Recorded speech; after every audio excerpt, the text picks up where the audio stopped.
Hola, buenas tardes. Gracias por estar hoy aquí también, un día más. Es el segundo día de las jornadas y hoy tenemos con nosotros a Javier Pérez Segura. Javier Pérez Segura nos va a hablar sobre otro de los artistas relevantes dentro de las colecciones Fundación Mapfre, que es Daniel Vázquez Díaz. Muchísimas gracias por estar hoy aquí con nosotros, por acompañarnos. Le voy a presentar un poco.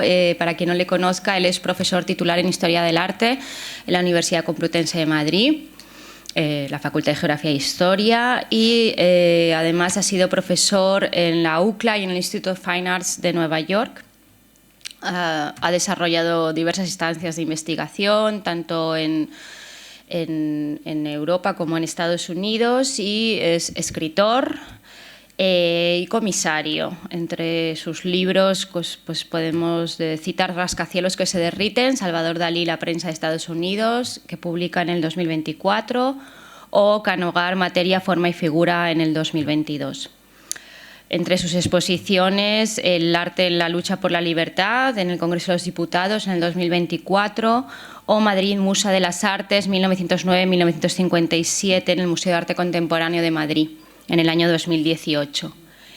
Además, es coordinador del programa de doctorado de Historia del Arte de la Universidad Complutense de Madrid y miembro del Comité de Expertos de Feriarte, entre otras muchas cosas. Pero voy a parar. Voy a parar ya y nada, les dejo con él y espero que disfruten de la conferencia y de su charla. Gracias. Muy bien, muchas gracias. Empecemos con los agradecimientos, lógicamente, primero a ustedes por dedicar su tiempo a escucharme, en este caso. Yo, como profesor de universidad, valoro mucho que haya gente que salga de su casa, coja el metro, el autobús y se plantee a las 3:30 de la tarde, que es cuando doy clase en este cuatrimestre, que es una hora un poco delicada, digamos, para escucharme durante una hora y media, cualquier cosa que quiera ir contándoles, de una asignatura que es, bueno, el campo en el que estoy más especializado, que es arte español del siglo XX. Así que gracias a todos ustedes. También quiero dar las gracias a la Fundación Mapfre, por supuesto, por invitarme a hablar de alguien tan interesante como Vázquez Díaz, tan central, ¿no?, en muchos discursos del arte español del siglo XX. Muy especialmente quiero dar las gracias a Nadia Arroyo, directora del área de cultura, y a Leire Bozal, conservadora de las colecciones de Mapfre, que en el caso de Daniel Vázquez Díaz convierten a esta institución, a la Fundación Mapfre, en el tercer sitio, el tercer organismo que tiene más obra de Vázquez Díaz en España, junto al Museo Centro de Arte Contemporáneo Daniel Vázquez Díaz en Nerva, que se inauguró hace ya 25 años, más o menos, y el Reina Sofía, el Museo Nacional Centro de Arte Reina Sofía. De manera que estamos en el lugar más idóneo y estamos en el momento más idóneo, celebrando los actos de la Hispanidad 2025, que son muy variados, y por hablar de alguien como Vázquez Díaz, que está muy vinculado a la noción central de hispanidad, también de españolidad, y ahora podremos abordar un poco esta cuestión. Por eso he pensado preparar una charla que tocase algunos aspectos menos conocidos del artista, ¿no? Esperemos que les interese, y si además les gusta, pues estupendo. ¿Tenemos un momento? Vale, perfecto. Vale. He querido titular la conferencia La tercera vida de Daniel Vázquez Díaz, porque en nuestra opinión ya había vivido dos vidas anteriormente. De forma muy resumida, la primera empezaría o tendría que ver con sus aspectos más formativos. En 1900, él nace en el año 82 y en 1900 está aprendiendo a ser artista en la Escuela de Bellas Artes de San Fernando con dos amigos muy íntimos. Uno es Victorio Macho, el escultor palentino, y otro es precisamente José Gutiérrez Solana. Es decir, era perfecto esta articulación de las dos conferencias, la de ayer y la de hoy, porque hoy vamos a ver como otra versión muy distinta de la modernidad. Esa primera etapa concluye en el año 18, una vez que se ha formado y una vez que había pasado 12 años en París, desde el año 6 hasta el 18. Esta es una primera cuestión interesante porque a cualquiera que se le dijera, ¿no?, vas a pasar 12 años, esos 12 años en París, pues parecería obligado a empaparse de todas las vanguardias que empezaron justo en ese periodo de tiempo, futurismos, cubismos, expresionismos, etcétera. Y sin embargo, Vázquez Díaz parece que desde el principio no se deja domesticar por estos aires de revolución y va a elegir algunos momentos, algunos estilemas concretos que luego va a importar aquí a España cuando venga. Esa primera etapa, como digo, se extiende hasta el año 18, cuando vuelve a Madrid. Cuando llega a Madrid es considerado un afrancesado, curiosamente, aunque había pintado muchos temas de toreros, allí en París, como una especie de nostalgia, ¿no?, de la tierra alejada, ¿no?, en la que se encontraba. Pero al principio la crítica le tilda de afrancesado, y necesitará unos años para ir asentándose aquí en Madrid. Ahí empieza la segunda vida, que arranca en el año 18, cuando él pinta algunas obras de este tipo, que están vinculadas a algo llamado ultraísmo, es la primera vanguardia colectiva que hubo en Madrid, y donde, aunque no supiéramos mucho de vanguardias, pues todos ustedes reconocerían elementos cubistas, expresionistas, Fauve, parece ahí un cierto matiz, ciertos elementos que él había visto y que procesa durante muy poco tiempo. Bien. Esa primera etapa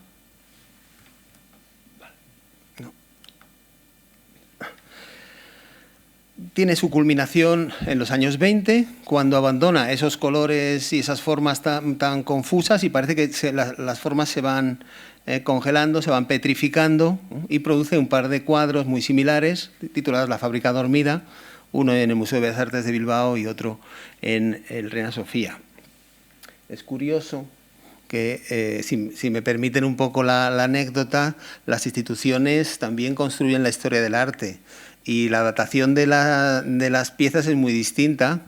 El Reina Sofía lo data en el año 25, mientras que Bilbao lo data en el año 23. ¿Por qué 2 años antes, en una obra que es casi igual que la de Madrid? Bueno, pues a veces tiene que ver con ese querer aparentar ser más moderno, o tener en las colecciones algo más moderno si lo adelantamos varios años. Pero en todo caso estamos en mitad de los años 20, y empieza el éxito de Daniel Vázquez Díaz en España, también fuera, en Estados Unidos, por ejemplo, realiza algunas exposiciones colectivas y se convierte en alguien importante durante los 20 y durante los años 30. Bien, aquí es donde arranca la conferencia, ¿no? ¿Qué pasó después de estas dos primeras vidas? La formativa y Madrid 1918, básicamente 1936. Para intentar contarlo, he estructurado la charla en 3 ejes. Uno sería la realización y continua manipulación política del ciclo de frescos El poema del descubrimiento en el monasterio de Santa María el Real, en la Rábida. En segundo lugar, la situación peculiar que él conoció en la inmediata posguerra. Y en tercer lugar, el legado como maestro de futuras generaciones de artistas españoles. Vamos a empezar. Estas 3 fotos que nos lo presentan allí en Huelva, en el lugar donde pintaría los frescos, hablan bastante bien de todo ese contexto. Ahora veremos un poco las fechas. La foto de la izquierda, bueno, pues él se nos aparece un poco, por supuesto, orgulloso de lo que ha realizado, mirando al horizonte como una especie, como consciente de que ha pasado a la eternidad. ¿Vale? Pensemos que una pintura mural es algo infinitamente más público que un cuadro. Los cuadros, si se veían, eran en una galería y poca gente veía esas exposiciones. Luego pintar en un lugar donde iba a pasar mucha gente suponía un reconocimiento de inmediato. La fotografía del medio es en el mismo lugar con su hijo, Rafael Vázquez Agerholm, que también sería pintor, por supuesto, peor pintor que el padre. Y a la derecha, está ayudándole, están con sendos monos de trabajo, ¿no? Y a la derecha, bajo una escena que es la primera del ciclo, que se titula El navegante y el monje, y allí al fondo, como la silueta de Daniel Vázquez Díaz, casi pues como invitando un poco a entrar en el conjunto de pinturas, ¿no? que se va a ver. En todo caso, también, y volveré a este tema, también la fotografía nos avisa un poco de la escala. No parecen vamos a quedarnos con esto, no parecen demasiado grandes los murales. Bueno, quizá debería preguntarles primero si han estado allí. ¿Alguien ha estado allí? Hace muchos años y tiene recuerdos todavía de aquello o no. Bien. Bueno, lo digo por algo que vamos a ver de inmediato. Bien. El poema del descubrimiento, como se llamó, es una de las obras de arte que más polémica han creado en España, aunque no se sabe casi nada de este asunto. Yo publiqué un artículo en el 2004 sobre esto y luego he seguido un poco valorando estas relaciones entre arte y compromiso político, etcétera, que pues llevamos unas décadas avanzando mucho, ¿no? A partir de este enfoque. ¿Por qué fue una de las obras de arte más polémicas? ¿Por qué es? Pues porque atravesó un momento muy convulso de la historia de la política de España. Fue encargado durante la monarquía y también durante la dictadura de Primo de Rivera. Fue realizado en tiempos del Directorio Civil, fue inaugurado en el año 30. La República le dio su interpretación peculiar, que básicamente tiene que ver con defenderlo como un lenguaje moderno y, en segundo lugar, como una prueba de hermandad entre España y las naciones latinoamericanas. Llegó la guerra y llegó el franquismo, llegó la dictadura y el enfoque fue totalmente distinto. La manipulación fue en otra dirección y en este caso ya no eran tanto España y las otras naciones países hermanos, sino la madre patria y las naciones hijas o herederas del legado del descubrimiento. El pintor es un proyecto que tiene muchas vertientes, algunas incluso místicas o religiosas, interesantes. Por ejemplo, el pintor afirmó a menudo que él estaba predestinado desde su niñez a realizar esos frescos, porque había nacido no lejos de allí, en la aldea de Río Tinto. Y voy a citarle: la idea me obsesionaba, había que pintar todo aquello y había que pintarlo allí, sobre los mismos muros que cobijaron el hecho histórico. Encerrado en mi estudio, empiezo a bosquejar el poema.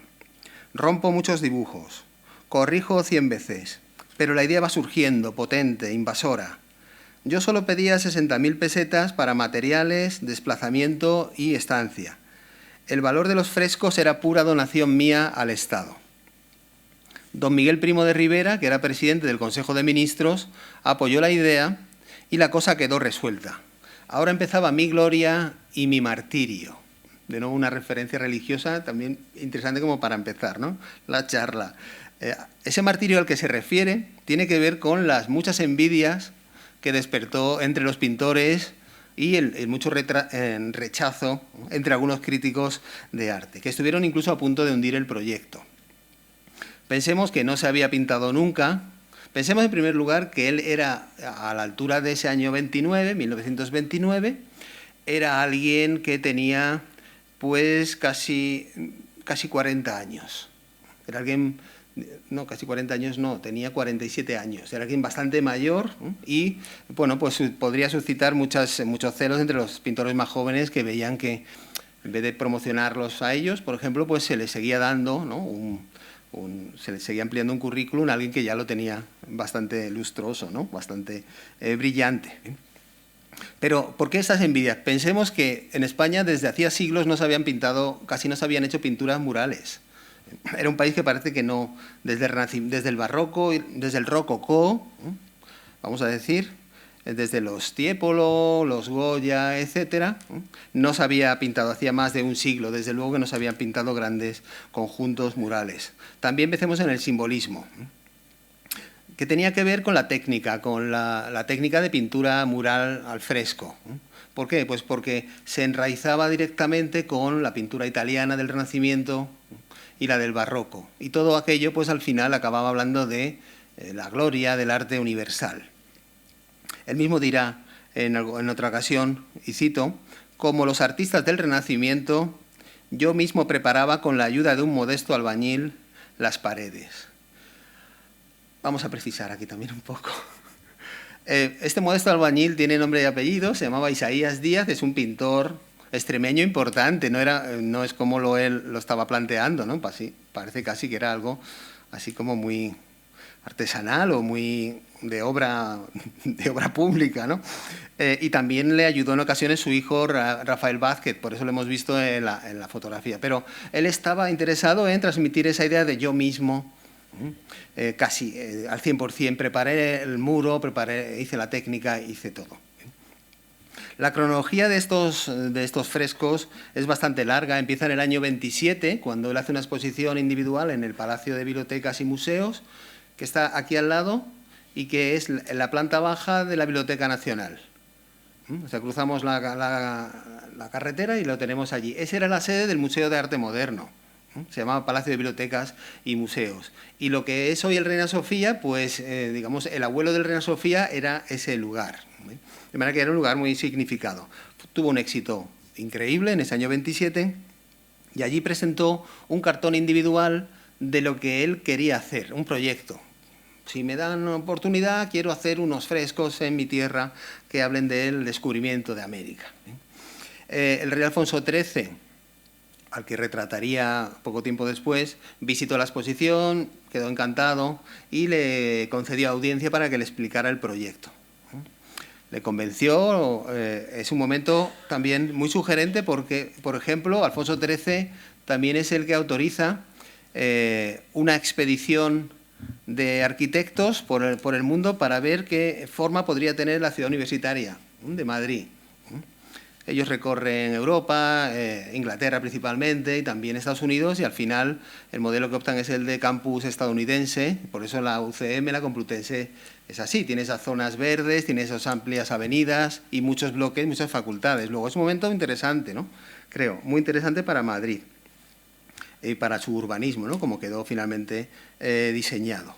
El rey lo aprueba el director general de Bellas Artes y su compromiso inicial, el del Estado, y es un encargo del Estado, es tenerlo todo preparado para inaugurar el 12 de octubre de 1929, cuando empezaba la Exposición Iberoamericana de Sevilla. Es decir, todo estaba muy bien articulado inicialmente, pero al final no fue así. Con la intención de que ese pequeño templo de Santa María de la Rábida se convirtiera en, y esto es una cita de la época, lugar de peregrinación.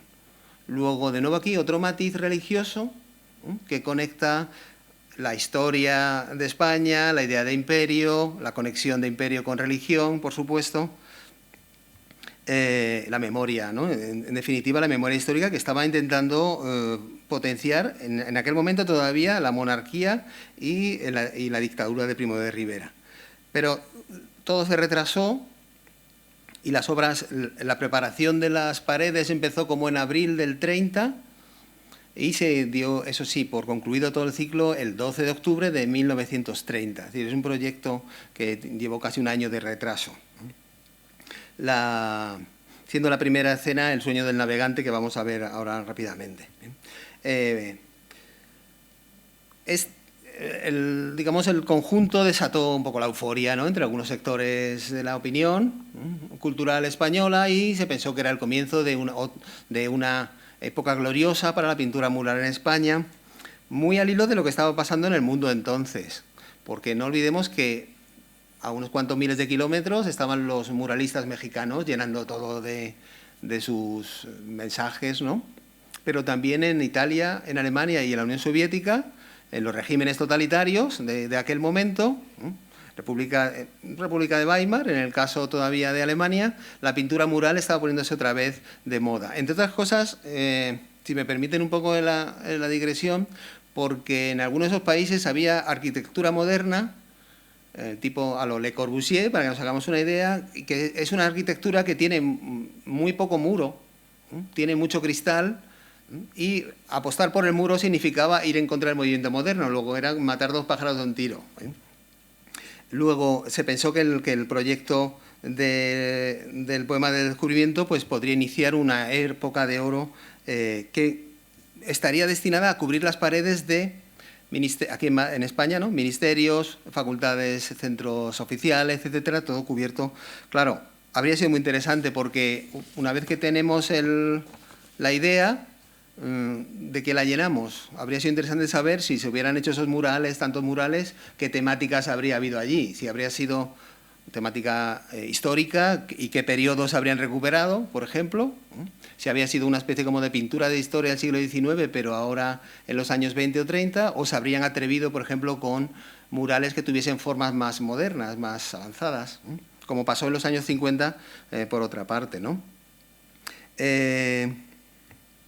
Si concretamos un poco más, el poema del descubrimiento son cinco paneles, 5 espacios. El primero es el que hemos visto en la fotografía de la derecha. Se entra pasando por debajo de este primer mural, el abrazo del navegante con el monje.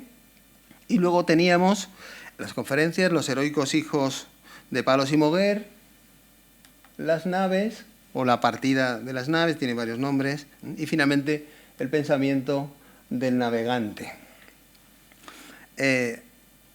Todo ello cubre 61 metros cuadrados, que es muy poco para cubrir. Por eso la fotografía del espacio, ¿no? Como se veían las 3 paredes, y la mesa ocupa casi tanto como una pared, una de las paredes cortas. Luego, sorprende mucho que en la época o no lo vieron, o si lo vieron no les importó nada, porque muchas de las críticas hablan de que eso es como la Capilla Sixtina de la pintura española. Pues obviamente no. Ni Vázquez Díaz era Miguel Ángel, ni la dimensión era la misma, ni la ambición era la misma, ni nada. Pero sí que habla mucho de otra manipulación de un producto que también para él era plástico, no solo era una cuestión de enunciar unos fundamentos sobre la nación o sobre la historia de España, sino también una creación plástica. Sigue siendo, y bueno, aquí vemos un poco, lo comparaban, aquí tenemos otra vez, la silla que ven a la derecha en tijera, casi, si la pusiéramos pegada a la pared, casi es la mitad del paño que hay a la derecha. Bueno, ya aquí tenían un par de ejemplos es el Manteña, ¿no? La Cámara de los Esposos en Mantua, y por supuesto la Sixtina y el Juicio Final. Sigue siendo casi imposible conocer cuántos estudios hizo para preparatorios, ¿no?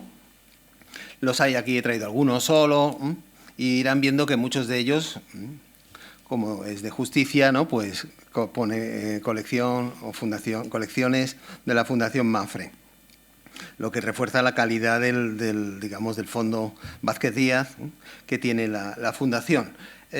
Sabemos que unos están hechos a lápiz, a carboncillo. Ven también que hay, y esto es una cuestión muy interesante, que hay diferentes estilos en los preparatorios. El de la izquierda es muy sintético, recuerda un poco a su época casi ultraísta. El del centro es muy volumétrico, muy naturalista. Él se obsesiona mucho en marcar un poco el volumen de los cuerpos, de las cabezas. El de la derecha es más ambicioso, ¿no? De composición, más nutrido. Y como digo, están en todas las técnicas. Hay muchos estarcidos, que no sé si sabrán ustedes, es una técnica sencilla y es a partir de un dibujo sobre papel. Se realizan los agujeros en la silueta, se pone sobre la pared y luego se sopla carboncillo para que deje la silueta, y a partir de ahí ya tenemos la escala 1:1 respecto al dibujo, y ya se empieza a trabajar teniendo al menos un primer camino más sólido, ¿no? Para no dibujar o no pintar directamente sobre el muro. Y, por supuesto, también muchas acuarelas. Acuarelas que están en diferente grado de acabado, que son en las que hay recuerdos de elementos del cubismo, del poscubismo, otros de los clasicismos, de los llamados realismos de nuevo cuño, ¿no? que son dominantes en Europa en los 20 y en los 30.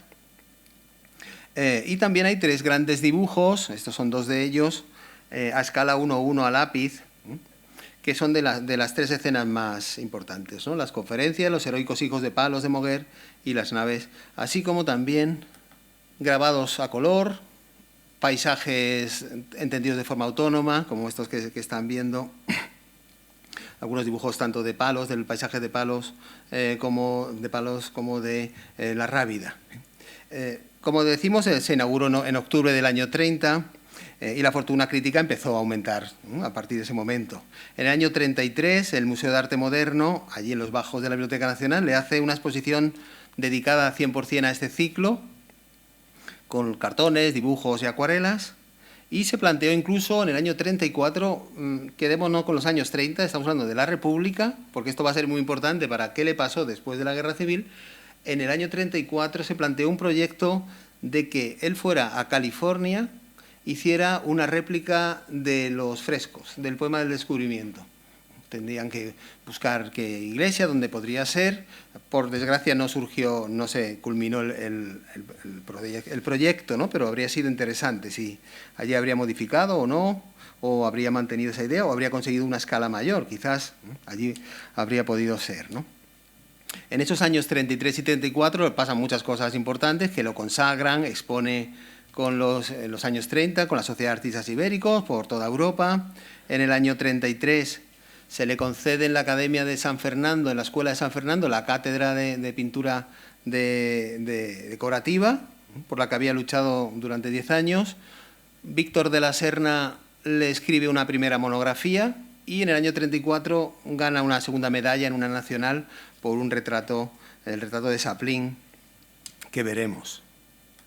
En los años 20 y 30 se había consagrado, tanto durante la dictadura, como el directorio, como la República.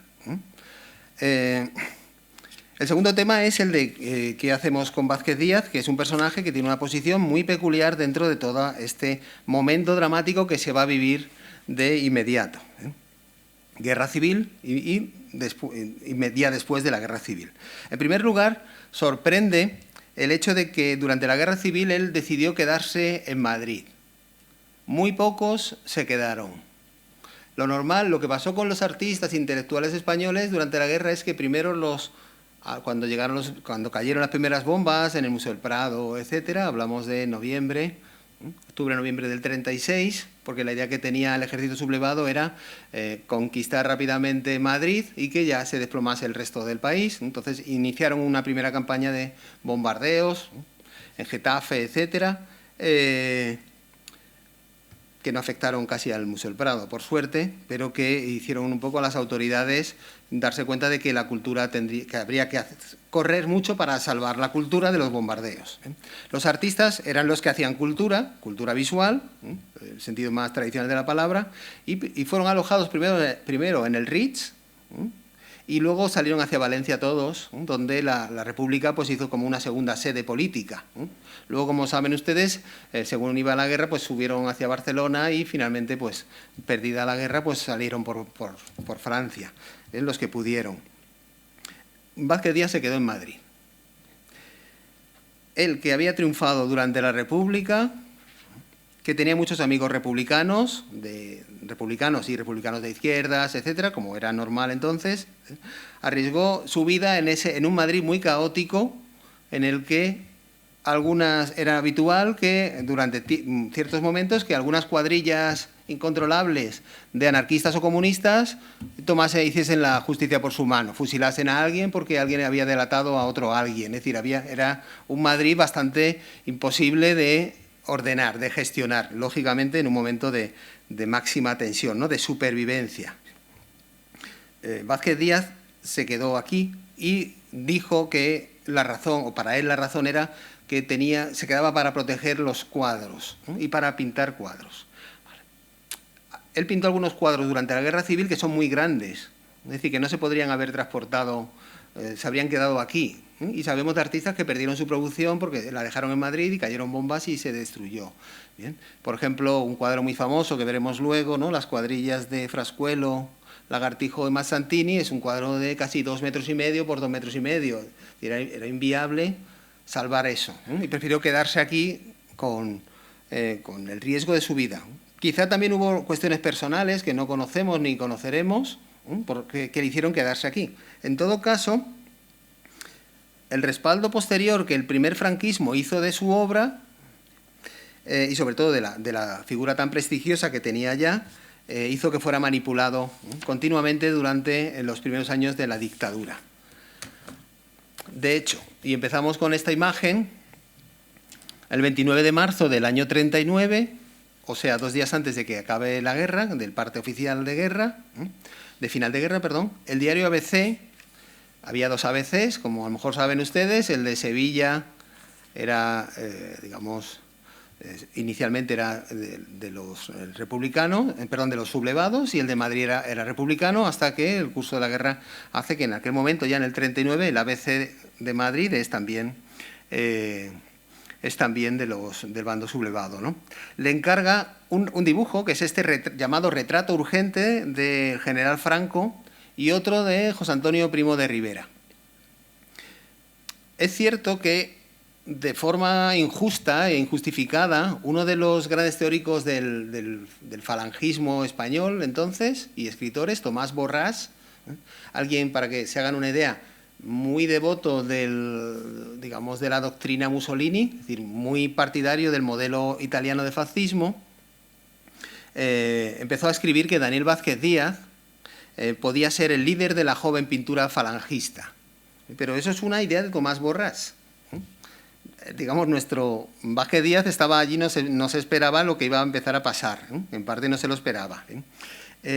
Y la verdad es que esto de Tomás Borrás, esta especie de momento de tensión, unos tirando hacia su campo, ¿no?, de los artistas, los pocos que habían quedado de prestigio, nos habla de una España tan contradictoria como la que podríamos entender con esta revista. Esto es un solo pantallazo, ¿bien?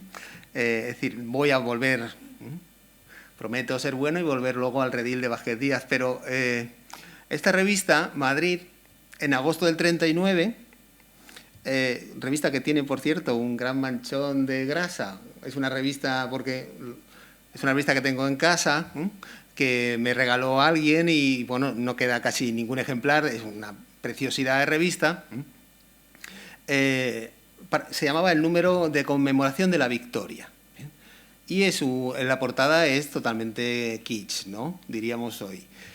Sobre un fondo de nubes, no hay, si se dan cuenta, no hay ninguna tierra donde se apoye, una especie de Puerta de Alcalá, que no tiene nada que ver con la Puerta de Alcalá tampoco, es una simplificación máxima, y detrás una gigantesca Victoria de Samotracia.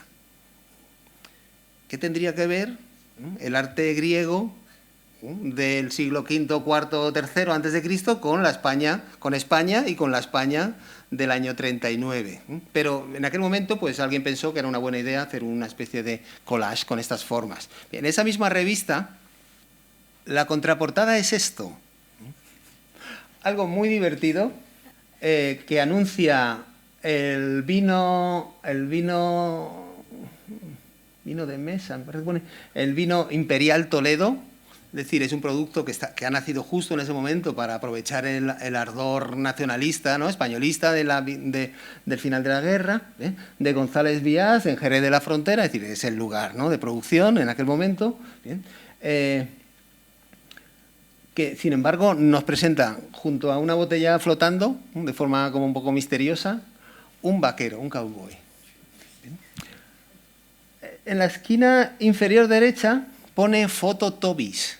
Y esto es quizá lo más increíble de la imagen. Y es que Tobis era una empresa nazi de fotografía y de cine, una productora que controlaba muchísimo todo. Y parece, o lo sabemos, que a los nazis les gustaba mucho el cine de vaqueros. Luego sería una producción alemana que fingía ser un Far West estadounidense, que es reaprovechado en Madrid por los redactores de la revista para vender un vino imperial Toledo. Pues bien, en este número de la revista apareció el retrato urgente también de Franco. O sea, no solo apareció en el ABC, sino aquí. La revista no tiene desperdicio porque hay publicidad de temas muy raros, muchos pues del canon de belleza de entonces, hay reportajes de todo tipo, es una revista bastante gruesa, pero que nos habla de que, bueno, era un lugar de mucha confusión. Y de hecho, por ejemplo, otro dato que daré rápido, en la Cuesta de San Vicente se hizo en el año 41 una exposición de soldados alemanes en el frente. Es el momento en el que, digamos, hay dictadura ya en España, pero todavía sigue habiendo un tercer Reich que cree que va a ganar la guerra, etcétera. Es decir, son unas relaciones bastante normalizadas, culturales y artísticas entre los dos países. Pues bien, en ese mismo local, unos cuantos meses después, empieza a echar a andar la redacción de La Codorniz, que es una revista satírica que cualquiera que la haya visto pues pensaría que cómo dejaron publicar La Codorniz, la censura de la época, si La Codorniz era lo más subversivo que se podía hacer en esos años 40, 50, etcétera. Y todo pasó en el mismo sitio. Luego, conviene un poco dejarse un poco marear por tantas cosas que pasan al mismo tiempo en aquella España. ¿Bien? Y siguieron las manipulaciones, ¿no?, de la pintura de Vázquez Díaz. Una manipulación interesante, por ejemplo, es que la obra que ven a la izquierda, en el tarjetón de invitación, Jorge el Hachero, que tenía que ver con pues, el discurso, ¿no?, digamos, neoimperialista, ¿no?, de recuperación de figuras, del descubrimiento, etcétera, fue elegida, no la eligió él, sino fue apropiada para que fuera el cartel de la primera exposición de pintura y escultura, como ven ahí, organizada en julio de ese año por Falange, en Valencia. Entonces Valencia se llamó brevemente, a lo mejor lo saben algunos de ustedes, Valencia del Cid. ¿Bien? O sea, estamos un poco reforzando toda esa idea. ¿Bien? Pero la manipulación habla de que Vázquez Díaz presentó otros 3 cuadros, aparte de este, que eran mucho más coloridos, más divertidos, más alegres, sin embargo es este el que aparece aquí como dándole cartel, ¿no?, de primera espada. En el año 40, vamos con la segunda imagen, recupera la cátedra por fin, en la Escuela de Bellas Artes de San Fernando, una cátedra que será llamada incluso de pintura mural, que nos conecta muy bien con lo de los poemas del descubrimiento, y donde va a estar dando clase hasta el año 52. Esto nos va a venir muy bien para la parte final de la charla. ¿Bien? Y el 12 de octubre de ese año 40 se le hace una exposición en el Ministerio de Exteriores para celebrar los 10 años de los murales. A partir de esa exposición es cuando el ABC publica esta portada a todo color, de nuevo con uno de los detalles de los murales. Vázquez Díaz fue muy conocido en aquel primer franquismo por muchas exposiciones que hacía, por su calidad, en fin, por tantas cosas. ¿Bien? Y se convirtió incluso en alguien, no sé cómo llamarlo, una celebrity, no creo, pero alguien como reconocible, no solo también por la boina, que él llevaba mucho siempre, ¿no?, como una señal de identidad, y le llevó a aceptar hacer publicidad para algunas revistas, publicidad de productos típicamente españoles, ¿no? Como lo que estamos viendo a la derecha, ¿no?, el brandy fundador. Vemos de nuevo con esta mirada que hemos visto en la primera foto de esas 3 que había, ¿no? Dice Vázquez Díaz, ¿no?, bueno, toda la luz del sol de España en una copa del fundador. Tornasol de oro y topacio, un milagro para el gozo del paladar y de los ojos. Vázquez Díaz, lo mismo venía luego abajo, escrito en tipografía, ¿no?, de imprenta. O también hizo un anuncio que, por desgracia, es imposible encontrar la imagen, me habría gustado tanto que la viesen, del anís Las Cadenas, que nunca fue tan importante como el anís del mono, lógicamente, que es una parte de la historia de las vanguardias, como bien sabe Leire, pero el anís Las Cadenas es un anís que tuvo mucha difusión en España. Y aparece su imagen y con un texto entrecomillado en el que se dice: sus grandes pinturas murales de la Rábida cantan a su tierra natal, a los hombres de su estirpe y de su raza. La revista Tajo, muy poco conocida, revista falangista, pero es que entonces casi todas las publicaciones del franquismo eran de Falange, porque Falange inicialmente había sido un producto muy intelectual. Y se dieron cuenta de que para expandir la ideología pues había que básicamente hacer muchos libros, muchos manuales escolares, muchas revistas, periódicos, etc. No era raro que una publicación de la época estuviese detrás Falange Española, ¿no? Como digo, la revista Tajo en diciembre de 41 vuelve a exaltar los frescos de Huelva, ¿no?, como símbolo de hermandad, aunque cuando se empieza a leer se ve ese matiz de que más que hermanos somos madre patria, pensaba la revista Tajo, ¿no?, y las naciones latinoamericanas sus hijas, ¿no? La presencia pública del arte de Vázquez Díaz es muy intensa en los 40. Por ejemplo, en el mismo año 40 participa en el pabellón de la Bienal de Venecia, el pabellón español. Lo mismo hará en el 42 con siete cuadros, 7 óleos. Y después, digamos que son las dos últimas bienales en las que todavía Mussolini estaba en el poder, pero luego volvería a exponer en las bienales de Venecia del 50 y del 55 en un contexto ya muy distinto. Porque de hecho en aquel momento ya era casi el Partido Comunista el que estaba en el poder en Italia. Del mismo modo, en el año 41 se reanudan las exposiciones nacionales de Bellas Artes, que se habían creado en el siglo XIX para, bueno, como un modo también de crear un mínimo mercado y potenciar como una jerarquía de premiados y de artistas más oficiales, etcétera, una especie de cursus honorum, ¿no?, de una carrera que empezaba ganando premios y después acababa convirtiendo a uno en autor de encargos oficiales, etcétera. En el 41 se reanudan estas nacionales y Vázquez Díaz estuvo omnipresente en las siguientes ediciones. En esta del 41 es uno de los candidatos al mayor mérito que había, la medalla de honor, junto a Eugenio Hermoso y Manuel Benedito, pero el premio quedó desierto. Presentó 4 obras. Esta es el famoso cuadro del 38, el cuadro grande que no quería dejar huérfano, por si acaso, pero también presentó este desnudo, que nos debe obligar a pensar cómo es posible, entre comillas, que se les colara un desnudo tan franco en el año 41, tan franco, perdón, tendríamos que usar otra palabra, tan obvio, tan directo, no ha sido intencionado, de verdad, tan, ¿no?, impresionante cómo se lo permitieron. Y también estos 2 retratos, que son muy importantes en él, el Zuloaga, que aparece en muchas exposiciones, y el retrato de Yakichiro Suma, el embajador de Japón en Madrid, que tuvo mucha relación con él. Les animo, si tienen curiosidad, en la agencia EFE, en la web de la agencia EFE, ayer encontré fotografías de Vázquez Díaz en la embajada de Japón en Madrid, pues no sé si a regalar alguna obra o le habían hecho un homenaje o algo, y toda esta colección se la llevó él a Japón, y por eso el Museo de Nagasaki tiene una grandísima colección de arte español, del siglo XX. Las críticas de arte, la mayoría de las críticas del año 41 se centraban en, como debía ser, solo en cuestiones plásticas, ¿no? Por ejemplo, la Fuente Ferrari decía que esas obras mostraban robusta plasticidad monumental, empaque y refinadas osadías de color. También destacaban el amor por el volumen, la sensibilidad para el color. Otros, un poquito ya más animados, ¿no?, antes de empezar a escribir, y con una retórica muy engolada de la época, decían que era la geometría hecha carne, la arquitectura con traje de luces. No me digan que no es imaginativo la frase. La arquitectura con traje de luces. Y de nuevo apareció una revista falangista, de Falange, Az, que entendió esto de otra forma muy distinta. Dijo que el jurado de premios estaría ciego si no se le concedía la medalla de honor a él, y que si no se le concedía, él tenía que dejar de presentarse a los certámenes.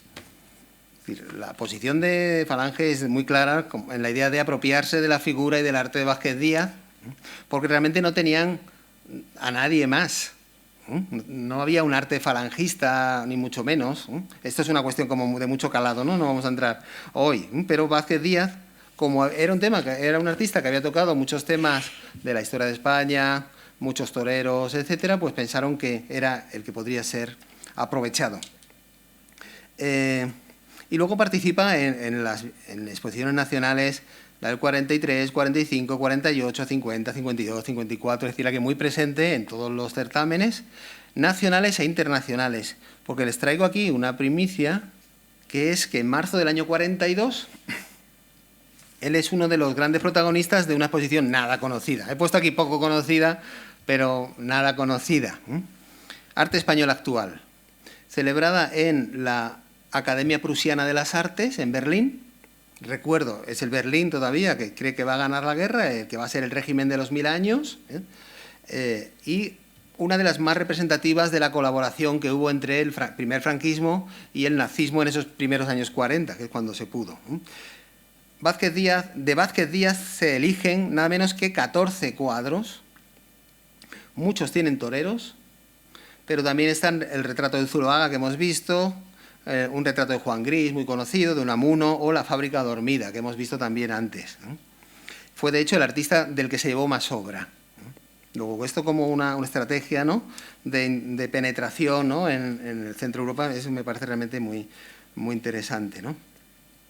El corresponsal del diario Ya en Berlín, un tal Sánchez Maspons, destacaba que a Vázquez Díaz decía que es uno de los que mantienen vivo el recuerdo de lo que es la pintura española en sus momentos de máxima creación. O sea, Velázquez, guión Zurbarán, guión Goya tal vez, según qué momentos, y Vázquez Díaz. Pero habla también de que Vázquez Díaz adopta la forma cúbica. Luego seguimos teniendo esos conflictos de que si uno es cubista no puede ser Velázquez, no puede ser seguidor de Velázquez, hay que elegir. Diríamos, no se quiere igual a mamá que a papá, ¿no? Siempre hay que elegir, siempre se acaba eligiendo algo. ¿Bien? En el año 42 también se le invita y es miembro del jurado de esto que ven ustedes aquí, la Exposición Nacional de Arte, en el Círculo, organizado por la Obra Sindical, Educación y Descanso, con un catálogo cuya introducción estaba escrita en castellano, dirán ustedes, hombre, normal, ¿no? Pero también estaba escrita en alemán y en italiano. Y eso no es tan normal. Pero son los primerísimos 40, es un momento que todavía está por investigarse y por descubrirse, porque y cosas que no sabemos, por supuesto. Como vemos, la presencia de Vázquez Díaz, él fue promovido por el régimen, y se aprovechó de que él se había quedado durante la guerra y que era alguien prestigioso y que era, digamos, tenía un ideario conservador, pues muy a favor, ¿no?, de una idea de nación y de una idea de orden, etcétera, que al franquismo le vino muy bien en esos primeros años, ¿no? A cambio le pidió algunos retratos, algún retrato más que le hizo a Franco, un retrato de Franco a caballo, que le pidió la Diputación Provincial de San Sebastián, un retrato de José Luis Arrese. A ver qué teníamos esto aquí. Ah, la Nacional de 43. Que fue ministro secretario general de Falange y alguien muy cercano a Franco. Y este de José Antonio, que es un óleo y un boceto previo, que tiene una pose muy rara. El Mafre lo pone ahí, ¿no? Mafre tiene el boceto, pero el Reina Sofía tiene el óleo. Bien, es un óleo grande, que tiene una pose muy rara. Bien. Y yo diría casi ridícula en el aspecto. Por una parte parece una especie de senador o tribuno romano, bien, pero también parece un arcángel justiciero, ¿no?, que bajase, ¿no?, con una espada, ¿no?, y acabase con todos. Vale, ustedes me dirán, bueno, es que Vázquez Díaz nos ha contado usted que, claro, por toda esta relación, que es Falange la que se apropia de él y demás, es normal, pero es que no era normal este caso. Por ejemplo, yo soy amigo, no sé, espero que no haya muerto todavía, el hijo de un pintor llamado Horacio Ferrer, el autor de un cuadro que se llama Aviones Negros, que lleva muchos años al lado del Guernica, es un cuadro muy, muy conocido. El hijo se llama Adán, que era un hombre muy típico de la República, de los niños que nacían, había muchos Adanes y muchas Evas en los años 30, y él era anarquista. Había publicado decenas de dibujos en revistas durante la guerra, revistas de trinchera, anarquistas, o sea, no había ninguna duda. Se había quedado en Madrid, medio agazapado, y me contó el hijo que un día llaman a la puerta y llegan dos policías de la secreta. los agentes de la secreta. Van dispuestos, han enterado de quién era finalmente, van dispuestos a meter en la cárcel y que pase lo que tenga que pasar. Y entran, sin pedir casi permiso, y cuando ya están a punto, ven que hay un retrato de José Antonio Primo de Rivera, lo que les echa un poco para atrás, y piensan, bueno, realmente, si fue anarquista, pues ya se ha reconvertido, ¿no? Ya ha visto el camino correcto, etcétera, y se libró en aquella ocasión. ¿Por qué tenía un retrato de Primo de Rivera? Pues porque los artistas de la época hacían mucha mano y cuando se cansaban de los familiares de turno, mujeres, hijos, etcétera, pues pintaban las cabezas de la gente que estaba en prensa o que era importante o famosa o que había sido. Luego, no era nada raro hacer mano con un retrato de Primo de Rivera. En todo caso, es una obra casi imposible de encajar en ninguna parte, pero bueno, son dos obras de Vázquez Díaz, ¿no? Los años 40 y 50 son básicamente de muchos retratos, de todo tipo. Se le pidió una serie de retratos de conquistadores, que finalmente no fue culminada, pero que sí tiene algunas piezas, como están viendo aquí, y sobre todo es una época de muchos retratos de toreros, que es un apasionado, como pueden imaginar. Bueno, estaba en París y estaba pintando toreros, ¿no? Se pueden suponer, ¿no? En el año entre el 6 y el 18, pues era un tema que a él le parecía que encarnaba como el moderno héroe español, ¿no? Y, por supuesto, muchos retratos, autorretratos de su mujer, Eva Agerholm, de amigos como Don Francisco, en retratos de médicos, etcétera. Es decir, alguien muy volcado en la idea del retrato. Cuando el franquismo...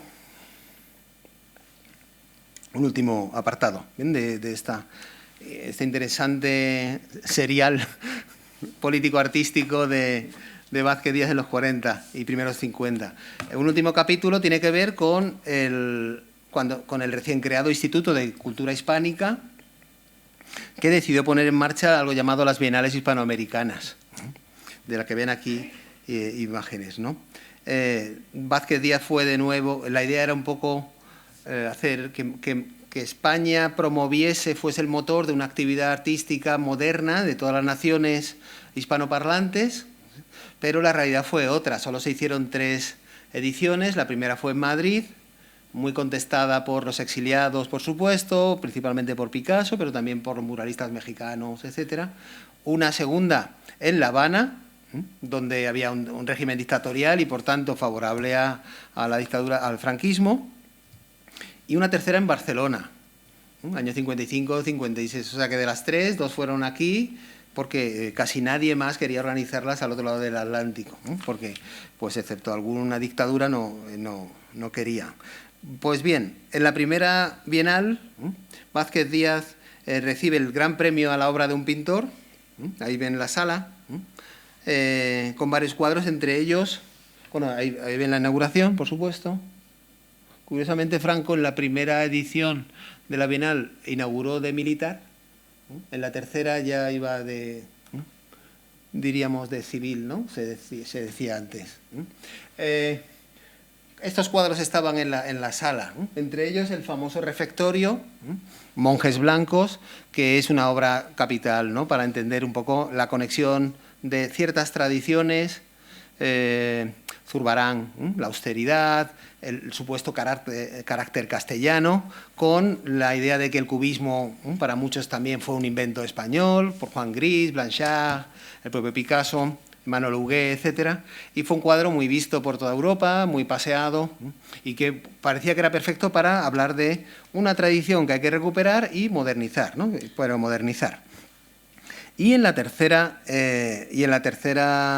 exposición Bienal, hispanoamericana, recibió otro gran premio, en este caso de honor de dibujo, ¿no? Luego, en los años 50, Vázquez Díaz todavía seguía siendo muy protegido, ¿no? Y muy aplaudido y muy reconocido porque es un grandísimo artista. A mí casi el Vázquez Díaz que más me gusta es el último, en el que ya en los 50 empieza a dejar de pintar tantos retratos y hace mucho paisaje, porque es un artista que se ve que vuelve a ser libre. Es posible que tenga que ver con que ya en los 50 Falange fue casi defenestrada del régimen, el régimen se fue abriendo hacia formas menos autocráticas, formas más aperturistas, y ya pues no había que manipular a los que estuvieran cerca, excepto Dalí, ¿no? Pero ese es otro capítulo para otra conferencia.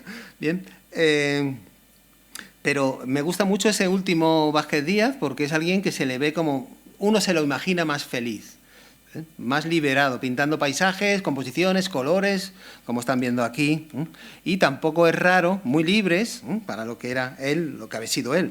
Obviamente no para el arte mundial que se hacía en los 50, que estaba en otros discursos totalmente distintos, ¿no? Pero para él sí.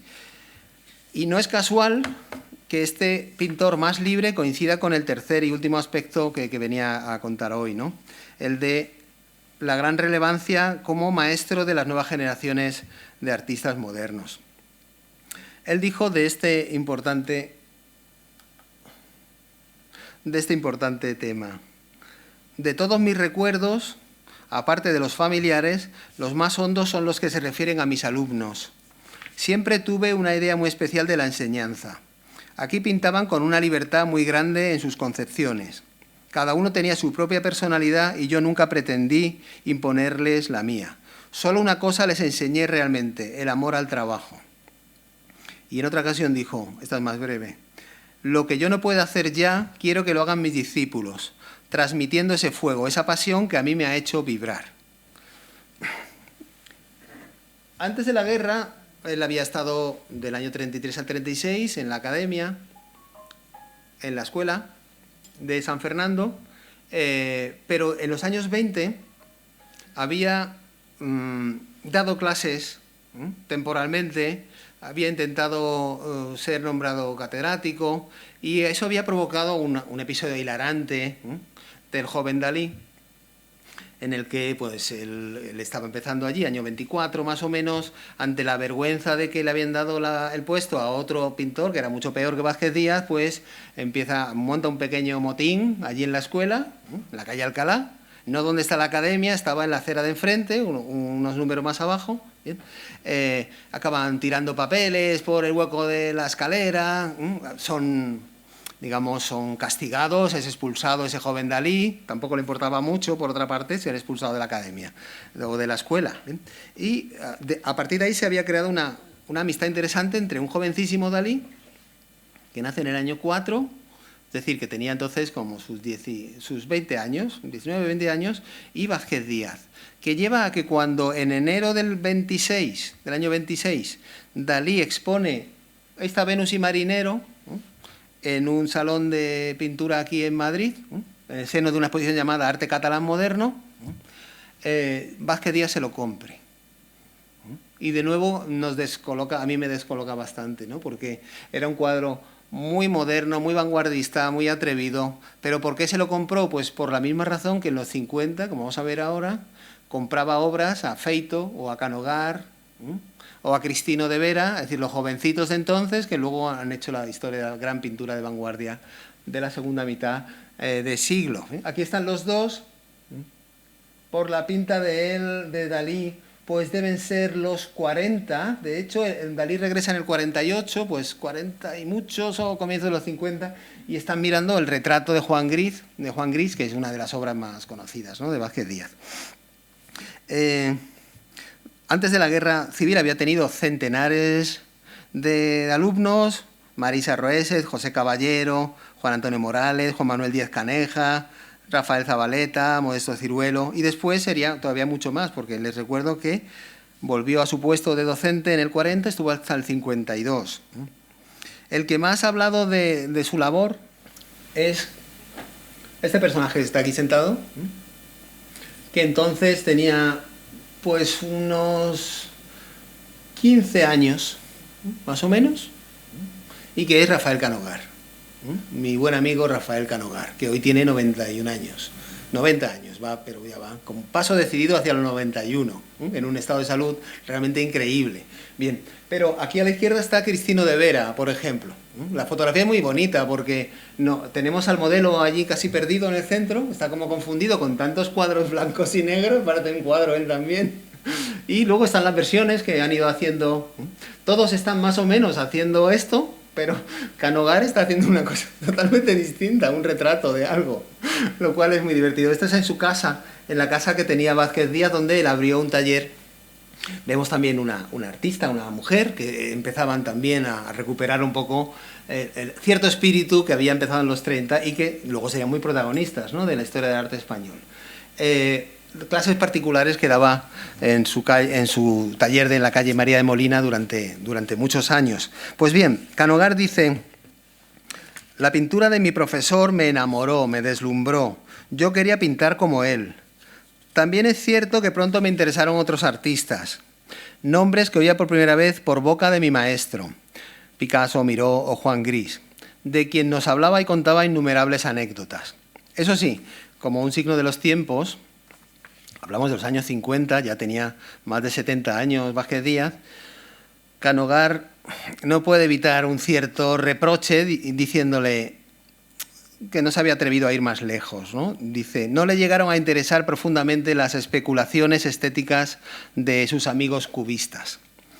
No pasa nada porque el propio Vázquez Díaz lo tenía muy a gala, ¿no? De decir, bueno, yo llego hasta un cierto punto, lo otro me parece que no es arte, ¿no? Él decía: el arte abstracto no me interesa, Vázquez Díaz me refiero. Creo que de cualquier cuadro figurativo moderno o de cualquier pintura clásica puede salir fragmentándolo un trozo abstracto. Pero esto no es suficiente. No tiene para mí contenido, emoción.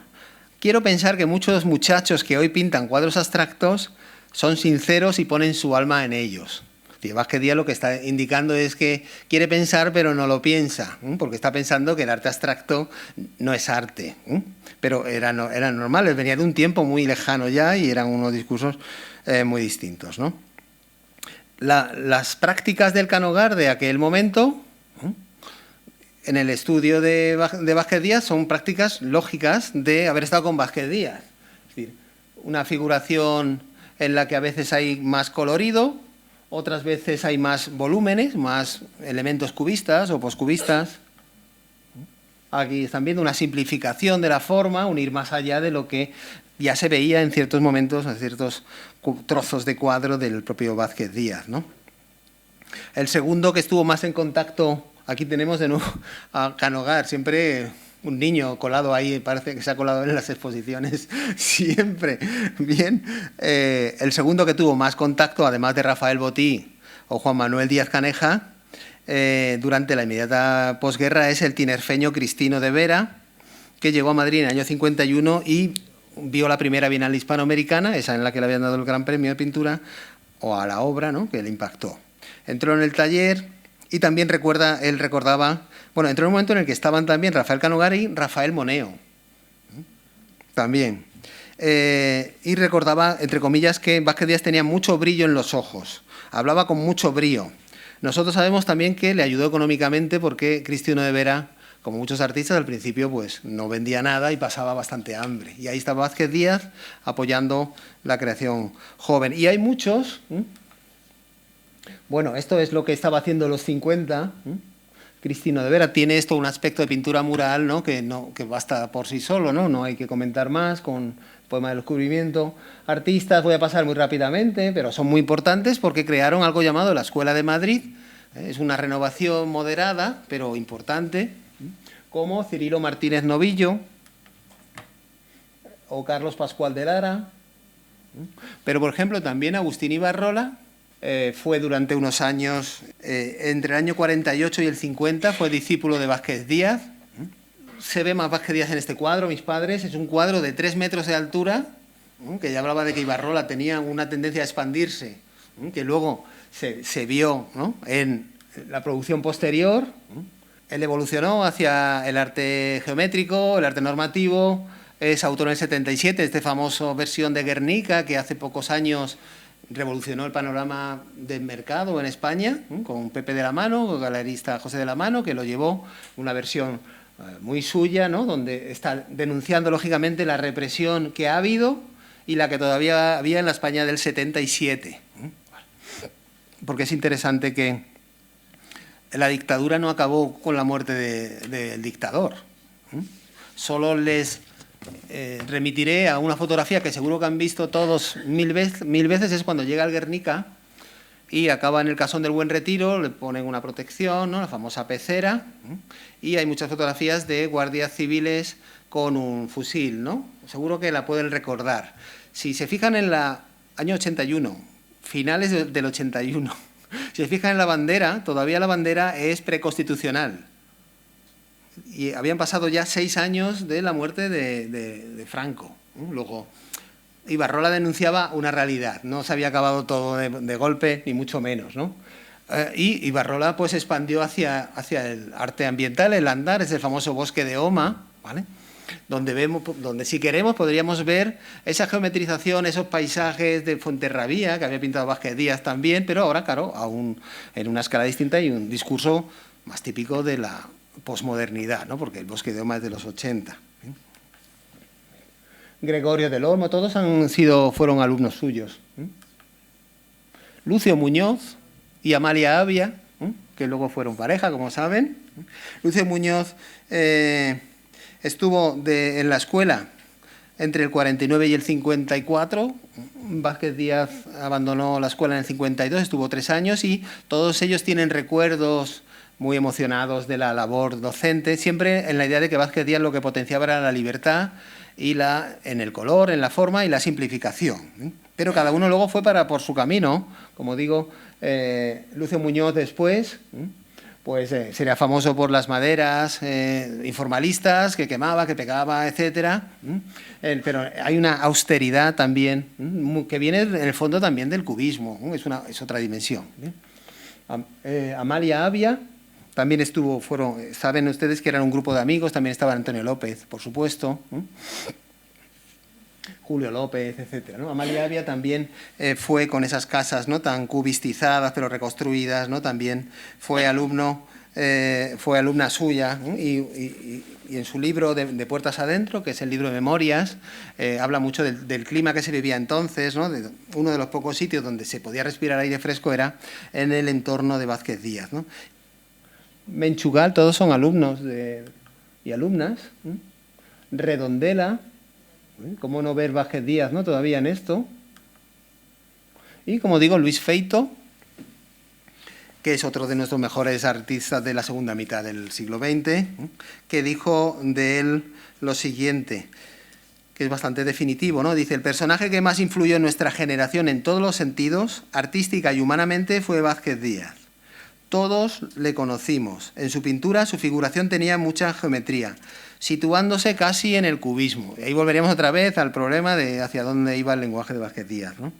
Bueno, Vázquez Díaz en el año 54 le escribe una carta de recomendación a Feito, con la que consigue una beca del Instituto Francés, que le permite irse a París, en el año 54. Allí se forma, allí hace su primera individual, allí consigue que inviten a Canogar a hacer otra individual, es decir, pero sin la carta de Vázquez Díaz habría sido mucho más difícil, ¿no? Como digo, son cientos. No olvidemos que había sido muchos años profesor. Daré solo un dato, y es que en el año 53, cuando todavía seguía enseñando, porque él muere en el año 69, se le hace ya una exposición homenaje a Vázquez Díaz, en la que hay 13 escultores y 149 pintores. Todos habían sido sus alumnos, y además los cientos de alumnos que no habían expuesto allí. Luego el impacto, el legado de Vázquez Díaz es también esto. En el año 68 ingresa en la Academia de San Fernando. Se había resistido muchos años porque él pensaba que era demasiado caduca y él quería seguir manteniendo un poco esa libertad que por fin había recuperado después de tanta manipulación de los 40 y primeros 50. Y al año siguiente fallecía, como he dicho, convertido en uno de los nombres imprescindibles, ¿no?, más influyentes de la pintura española, una parte de cuya producción más recordable, ¿no?, más memorable, atesora, como decíamos al principio, la colección de esta Fundación Mapfre. Muchas gracias.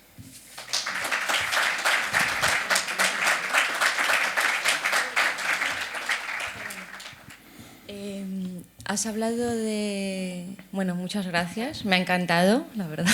Ha sido muy divertida.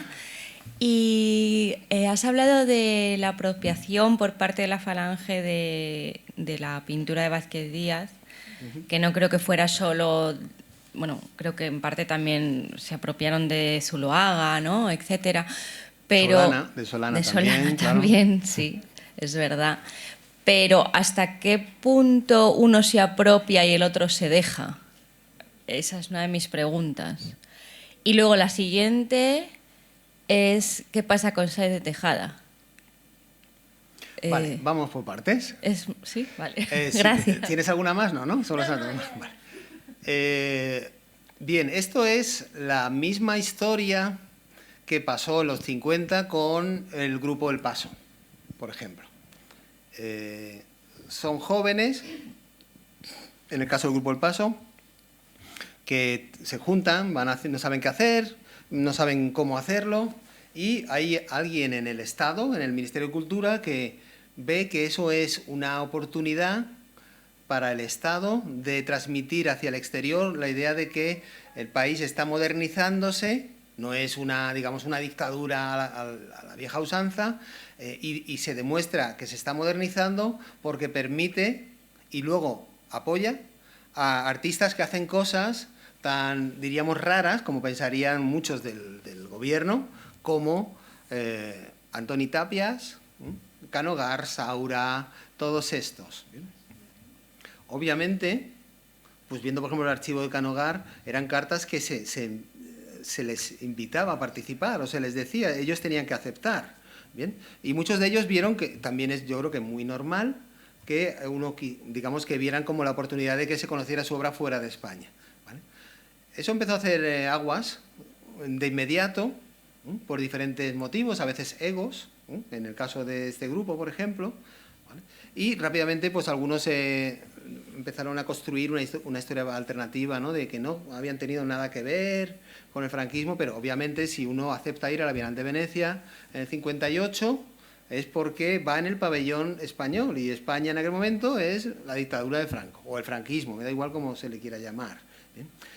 En cuanto ellos triunfaron con su arte en el exterior, fue más fácil ya decir que no a todos los posibles encargos oficiales, porque ya tenían galeristas en Nueva York, en París, en Milán, y su estilo ya estaba siendo aplaudido. Luego era menos importante, o sea, menos trascendente. ¿Bien? Yo creo que en aquel contexto de tanta asfixia, por ejemplo de los 50, como también era este, aunque la situación es distinta porque Vázquez Díaz ya era alguien consagrado, ¿bien? Pero para los jóvenes, poder llevar un cuadro suyo a Venecia o a París en una exposición colectiva era ya lo más que podían soñar, y es normal que aceptasen. Algunos casos se vendieron de una forma especial, por ejemplo, Antoni Tàpies, el que no conoce bien esa historia, pues podría pensar que rápidamente se posicionó contra el franquismo, lo cual fue verdad en parte. ¿Bien? Hay una exposición llamada 13 pintores españoles en París en el año 60, en la que él dice en la prensa, ya no, he roto con él, no voy a llevar más obras a exposiciones oficiales porque es una vergüenza y tal.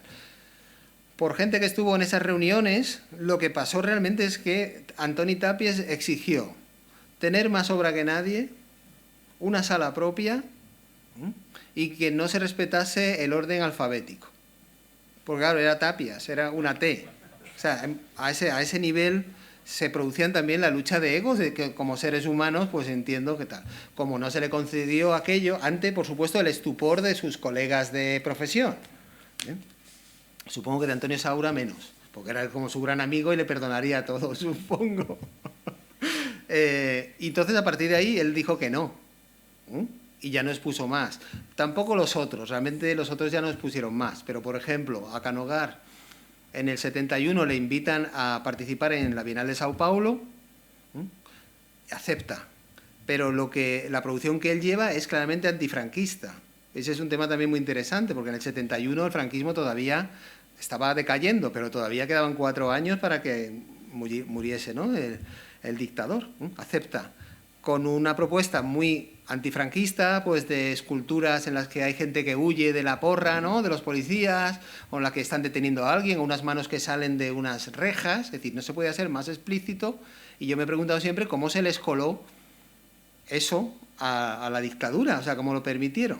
De hecho, cuando se enteraron más tarde, Iban a retirar todo el pabellón, que era también bastante, hoy diríamos, bastante rojo, bastante rojillo, diríamos, bien, pero en aquel momento el jurado le concede el gran premio a Canogar. Y entonces la dictadura lo que hace es darle 2 vueltas a la idea y manipular de nuevo y decir, gran éxito de un artista español en la Bienal de Sao Paulo. Y al final se vieron incluso obligados a hacerle una exposición de homenaje a la vuelta, con esas mismas imágenes de represión, de denuncia de la represión, etc. Luego, las relaciones entre el poder político, que han seguido existiendo en democracia. Este es un tema también muy interesante, es decir, Felipe González, Aznar, Zapatero, Rajoy, todos los gobiernos, Pedro Sánchez, todos los gobiernos utilizan la cultura y el arte cuando les interesa. Pueden gastar mucho dinero en algo puntual y luego olvidarse totalmente de aquello, porque es que necesitaban en aquel momento algo, ¿no?, que pudiese contrarrestar a lo mejor otras noticias o una mala época económica y demás. Luego no es tampoco tan raro. De Vázquez Díaz, claro, obviamente, si le piden un retrato, yo creo que él estaba...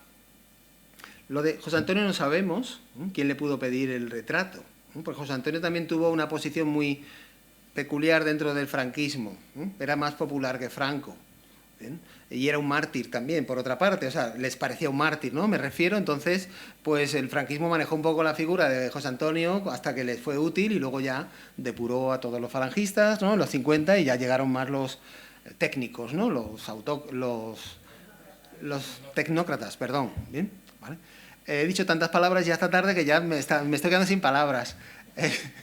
Lo de Sáenz de Tejada, bueno, pues es una cuestión muy sencilla, y él es alavés, Rioja Alavesa, es una zona donde el carlismo había sido históricamente muy dominante, y él empieza la guerra. Antes de la guerra había dibujado muchas escenas de República, incluso celebrando la Primera República.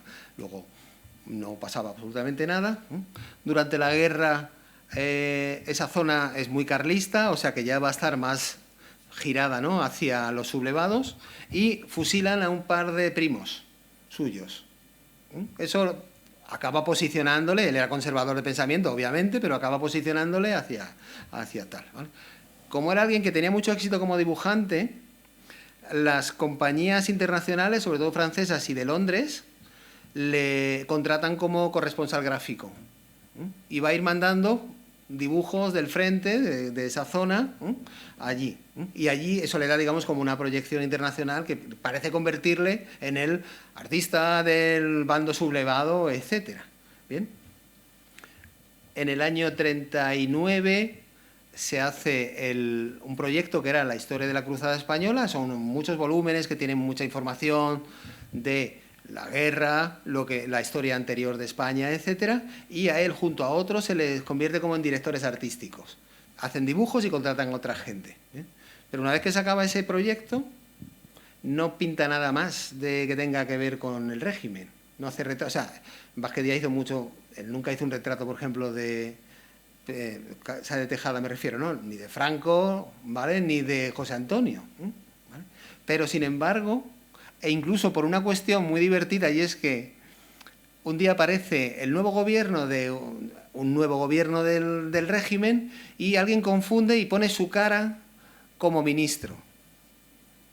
Un error de prensa. Entonces, claro, ya muchos pensaron que era tan franquista que hasta fue ministro, pero eso le hizo al final, claro, mucho más daño, porque no tenía nada que ver con nada de eso. De hecho, él estaba como arriba y retirado entre Madrid y demás, pero, digamos, quedó como por toda esa difusión y luego por una gran producción de falsos. Siempre ha habido un mercado muy grande de falsos de Sáenz de Tejada, de escenas de guerra. Hace muchas décadas, en la calle... Lo bueno de ser ya mayor es que tienes recuerdos que pueden ser interesantes. En la calle Goya, subiendo la calle Goya, casi con Velázquez, había de forma habitual alguien que vendía en una mesita de estas plegables un montón de memoralia, ¿no?, franquista, falangista, etcétera, nostálgica. Eran pegatinas, eran postales, llaveros, no sé qué, pero ahí estaba, no la echaban y seguía allí. Entonces, sí, había unas escaleras y ahí había postales que eran claramente alguien que había copiado a Sáenz de Tejada, que había copiado a la baja, ¿no? Porque era un gran dibujante, entonces no había alguien que había dibujado peor, entonces quedaba, y muchas veces se puede comparar, pues una mano mal hecha, una cara un poco más alargada, ¿no? Pues porque vendía todavía para los nostálgicos, ¿no? De nada. Bueno, pues espero que se lo hayan pasado bien y nada, y a salir a la calle y a disfrutar. ¿Qué queda? Mañana otra más todavía. Bueno, pues muchas gracias otra vez. Gracias.